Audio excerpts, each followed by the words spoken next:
Supreme court के द्वारा उन सभी प्रतियोगी छात्रों के भाग्य का फैसला कर दिया गया है जो प्राथमिक शिक्षक भर्ती की तैयारी कर रहे हैं। ऑर्डर तो सुनाया नहीं गया है, ऑर्डर को सुरक्षित कर लिया गया है, रिजर्व कर लिया गया है। ऑर्डर कब तक आएगा इस विषय में पूरी जानकारी दूंगा। बीएड वाले प्राथमिक के लिए एलिजिबल होंगे या नहीं होंगे इस विषय में पूरी जानकारी दूंगा। मैं आपको बताना चाहता हूं, बीटीसी वालों को चिंता नहीं है।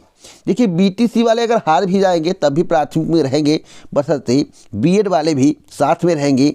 बीटीसी वाले जीत जाएंगे तब भी प्राथमिक में रहेंगे, बशर्ते बीएड वाले बाहर हो जाएंगे।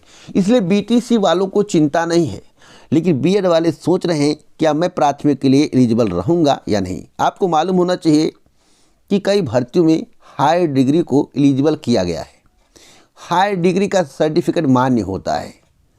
हायर डिग्री वाले भर्तियों में अप्लाई कर पाते हैं, लेकिन हायर डिग्री वाली भर्तियों में लोअर डिग्री वाले अप्लाई नहीं कर पाते। आपको मालूम होना चाहिए। पूरी जानकारी दूंगा आज की सुनवाई के आधार पर किसकी जीत हो सकती है। अगर इस विषय में पूरी जानकारी चाहिए तो वीडियो को पूरा वॉच करिएगा।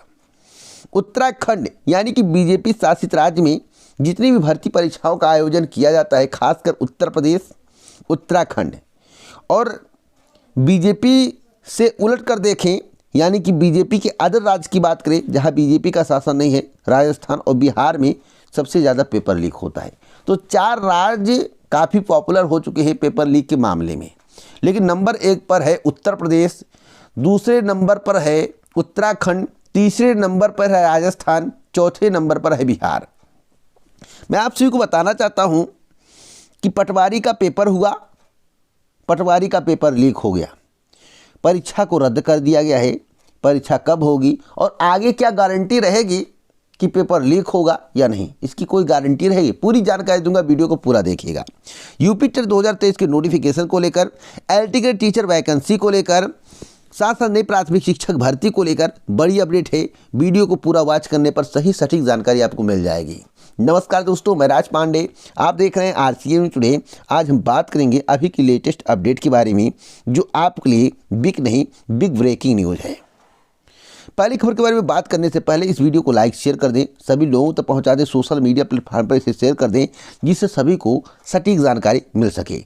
और अगर आपने चैनल को सब्सक्राइब करने के बाद बेल आइकन को नहीं दबाया है तो बेल आइकन को दबा के ऑल पर सेलेक्ट कर दें जिससे वीडियो का नोटिफिकेशन आप तक सबसे पहले पहुंच जाए।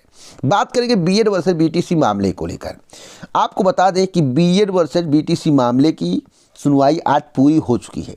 आर्डर नहीं दिया गया है, आर्डर की एक डेट निर्धारित की जाएगी। और मैं आपको यह भी बताना चाहता हूं कि अब 50-50 का रेशियो हो गया है। सरकार बीएड वालों के पक्ष में है, बीटीसी वाले प्राथमिक की मांग कर रहे हैं। बीटीसी वालों का कहना है हम तो भैया बीटीसी करके बेकार बैठे पड़े हैं, केवल प्राथमिक के लिए एलिजिबल हैं और किसी भर्ती के लिए एलिजिबल नहीं है, तो बीएड वालों को बाहर कर दिया जाए जिससे हमारा रास्ता साफ हो जाए।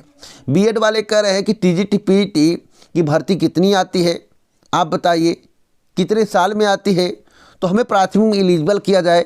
हम आपसे उच्च डिग्री रखते हैं, हम आपसे अच्छी डिग्री रखते हैं, बशर्ते एक बिग पॉइंट पड़ रहा है ब्रिज कोर्स वाला। सरकार के द्वारा ब्रिज कोर्स कराया जा रहा है। इसके पहले 68,500 शिक्षक भर्ती, 69,000 शिक्षक भर्ती हो चुकी है। कई राज्यों में भर्तियां हो चुकी हैं।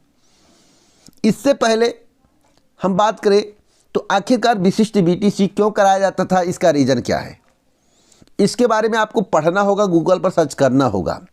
अब इस आधार को देखा जाए और आज की सुनवाई को देखा जाए तो दोस्तों मैं आपको बता दूं, या तो सरकार के ऊपर निर्भर कर दिया जाएगा, या तो बीएड को कुछ ना कुछ राहत दिया जाएगा, या बीटीसी वालों को बेटर दिया जाएगा। इन 3 में से एक हो सकता है, इसकी प्रबल संभावना है। इससे ज़्यादा मैं आपको कुछ नहीं बताऊंगा।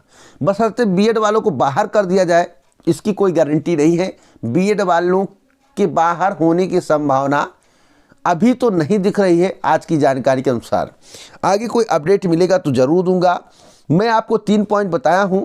बीएड बीटीसी वालों को प्राथमिकता देकर बेटर दिया जा सकता है, राज्य सरकार पर छोड़ा जा सकता है बीएड के मामले को।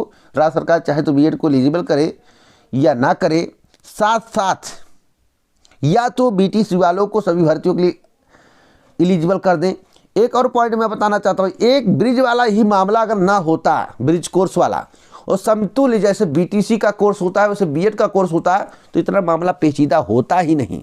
लेकिन बीएड को राहत देने की पूरी प्लानिंग चल रही है और प्लानिंग सफल भी होगी, मुझे ऐसा प्रतीत होता है। तो 50-50 का रेशियो हो गया है। इसके पहले 70-30 का रेशियो था, आज 50-50 का रेशियो है।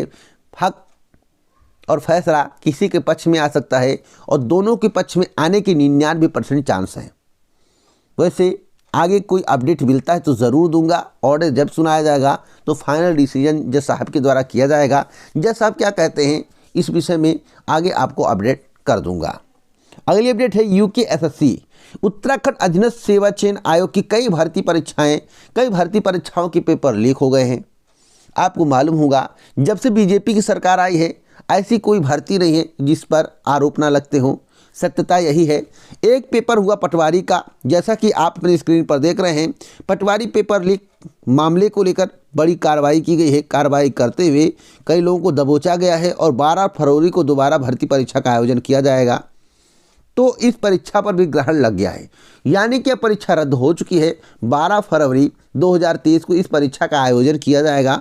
तो आप दोबारा से तैयारी करना शुरू कर दें। अब की बार पेपर लीक नहीं होगा, इतना मैं कहूँगा, क्योंकि हर बार पेपर लीक नहीं होगा, क्योंकि यह सरकार की बात होती है और सरकार चाहे तो किसी में हिम्मत नहीं है कि भर्ती परीक्षा का पेपर लीक हो जाए। तो अब की बार पटवारी भर्ती परीक्षा का जो आयोजन 12 फरवरी को किया जाएगा उसमें बेड़ा पार हो जाएगा।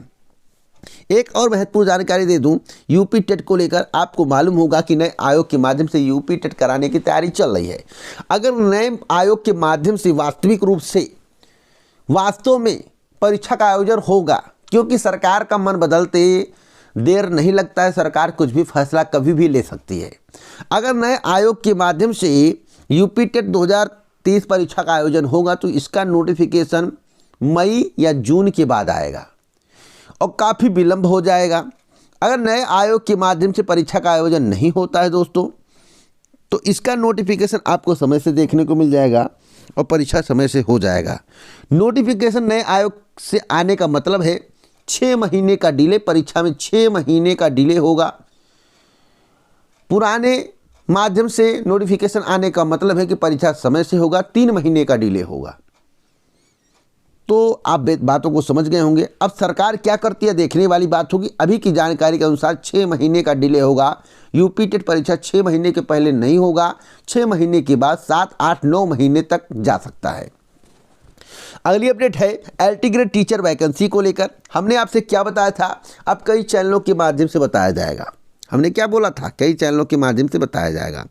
हमने बोला था कि जनवरी माह में आहारता विवाद सुलझाने का प्रयास किया जाएगा, लेकिन बीच में उत्तर प्रदेश के मुख्यमंत्री योगी आदित्यनाथ जी ने मीटिंग कर दी नए आयोग को लेकर और उसमें उन्होंने स्पष्ट रूप से कह दिया कि जितनी भी शिक्षक भर्ती होगी अब नए आयोग के माध्यम से होगी। हमने भी कल या परसों की वीडियो में आपको बताया था। अगर विश्वास नहीं तो वीडियो देख लेना, उसके बाद कमेंट करना।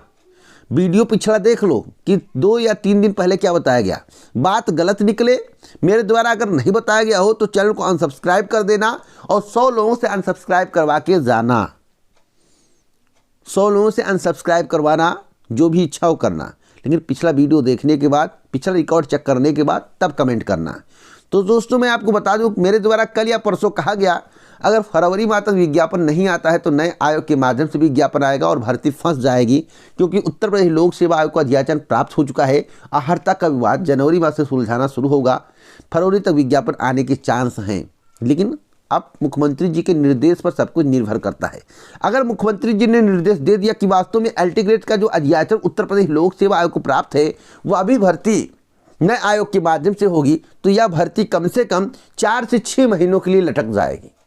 इससे कम नहीं, इससे ज़्यादा हो सकता है।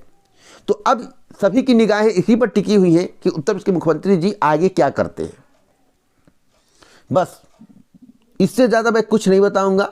फरवरी तक अगर कोई आदेश नहीं आता है तो उत्तर प्रदेश लोक सेवा आयोग विज्ञापन जारी करेगा। फरवरी तक अगर उत्तर प्रदेश लोक सेवा आयोग के माध्यम से विज्ञापन नहीं आता है तो आप मान कर चलिएगा कि नए आयोग के माध्यम से नोटिफिकेशन आएगा, विज्ञापन आएगा, तो काफ़ी डिले होगा, भर्ती फंस जाएगी। अब नई प्राथमिक शिक्षक भर्ती की बात करें, जब तक यूपी टेट का आयोजन नहीं होगा तब तक नई प्राथमिक शिक्षक भर्ती नहीं आएगी। हमने आपको बताया था, हमने आपको यह भी बोला था कि 2023 के पहले आपको नई प्राथमिक शिक्षक भर्ती देखने को मिलेगी। बशर्ते ऐसा भी हो सकता है कि आवेदन लेकर छोड़ दिया जाए, हो सकता है कि परीक्षा भी करा लिया जाए, लेकिन आवेदन लेकर छोड़ने के ज़्यादा चांस है, परीक्षा कराने के कम चांस है अभी की स्थिति परिस्थिति को देखते हुए।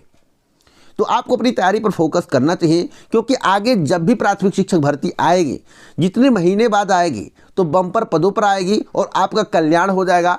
तो आप अगर अपना कल्याण करवाना चाहते हैं, भर्ती परीक्षा के आयोजन में प्रतिभाग करने के बाद सफलता चाहते हैं, तो तैयारी में जुटे रहिएगा भैया। तैयारी को कम मत करिएगा, तैयारी को रोकिएगा मत। जहाँ तक बीएड वर्सेस बीटीसी मामले की सुनवाई तो पूरी हो चुकी है, आर्डर को सुरक्षित कर लिया है, 50-50 का रेशियो है, फैसला दोनों के पक्ष में आ सकता है, दोनों को राहत इतना हो सकता है कि बीटीसी वालों को बेटे दे दिया जाए या सरकार के ऊपर निर्भर कर दिया जाए। या फिर देखिए, एक वीक पॉइंट था, मैंने सब कुछ देखा, एक वीक पॉइंट था, आखिरकार इसके पहले विशिष्ट बीटीसी को कराया जाता था। दूसरी बात, एक और पॉइंट था, आखिरकार ब्रिज कोर्स क्यों कराया जा रहा है? हाई डिग्री होने के बावजूद ब्रिज कोर्स करवाना पड़ा। क्या बीटीसी और बीएड डिग्री में कोई अंतर है? एक बिग पॉइंट था और इस पर सभी की निगाहें टिकी हुई थी। जज साहब भी इस बात को समझ रहे थे। अब देखना होगा कि ऑर्डर में क्या होता है। अभी तो ऑर्डर लिखा नहीं गया दोस्तों, समय लगेगा, लेकिन मेरा अनुभव जो कहता है, हमने आपको पहले ही बता दिया है। इसी प्रकार की सही सटीक जानकारी के लिए अभी चैनल को सब्सक्राइब कर ले, बेल आइकन दबा दें, ऑल पर सेट कर दें, वीडियो को लाइक शेयर करना मत भूलें। पूरा वीडियो सुनने के लिए आपको इस चैनल की तरफ से दिल से धन्यवाद। जय हिंद, जय भारत, नमस्कार।